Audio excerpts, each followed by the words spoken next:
Hi, so this is going to be a refresher on how to dress your dog before you come to class. What we're using in this class is we're using a front attachment harness. Now I love these, as I've said, because they really do help control pulling without putting any pressure on your dog's neck. For dogs who haven't learned to walk nicely on leash yet, this is a really great training tool. They're a little bit tricky to fit. So the first thing that I usually do with a front attachment harness is you can see that there are 3 bands and they all have these buckles. And that they're 2 different colors, and whichever one you get, it's always going to be 2 different colors. The off color, the one that doesn't match the other 2, is always the one that goes under the belly. And then the one with the ring in the front, that's going to go on the chest of the dog in front. So what you want to do, what I found works best to fit, because you want it to ride up high on the dog's chest. You don't want it dropping down in front of his legs. So what I found works best to start with is you take the appropriately sized front attachment harness and you start by taking the top band, and the top band has the label on it and it doesn't have the rings on it, and you tighten it up as far as it will go. That's the first step. The next thing that you want to do with the harness is you want to take the front straps and you want to tighten those, the ones with the loop, as far as they'll go. And then the last thing that I'll do with it is I'll loosen up the belly band as wide as it will go.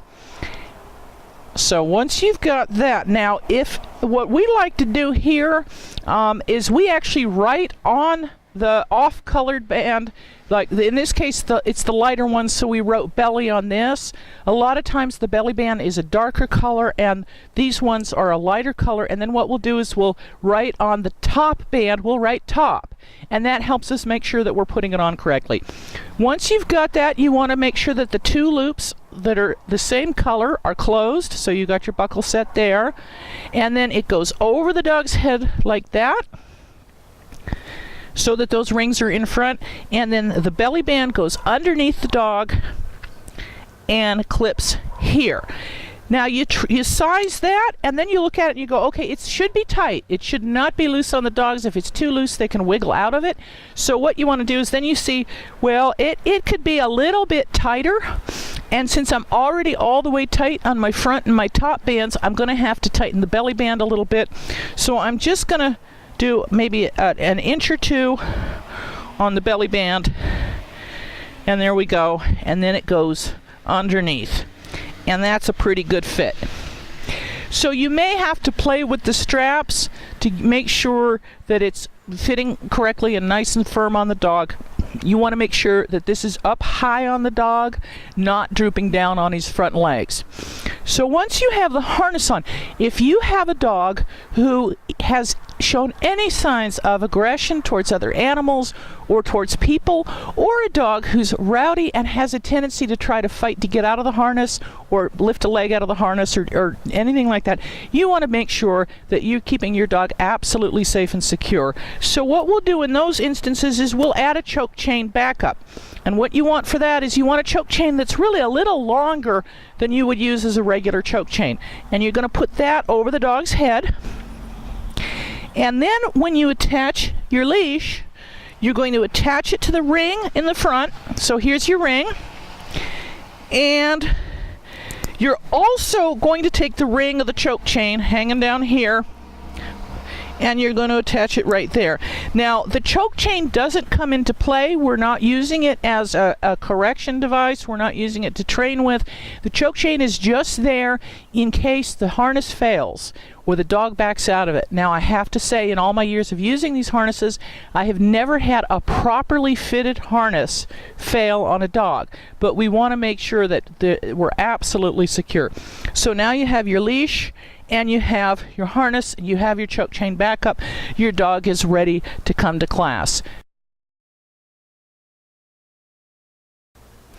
So another thing to think about is if you have a very young puppy, sometimes with a younger puppy, the leash right in front of their mouth is super tempting. And there are a couple of ways you can handle that. One is you get a leash that's made out of chain the same way the choke chain is, and it has a handle on it, and that way when you clip on it, it's the same thing, but it's made out of the chain link material. They don't like to put their teeth on that metal, and they also can't chew through it, so that's a really good option for dogs that like to chew on their leashes.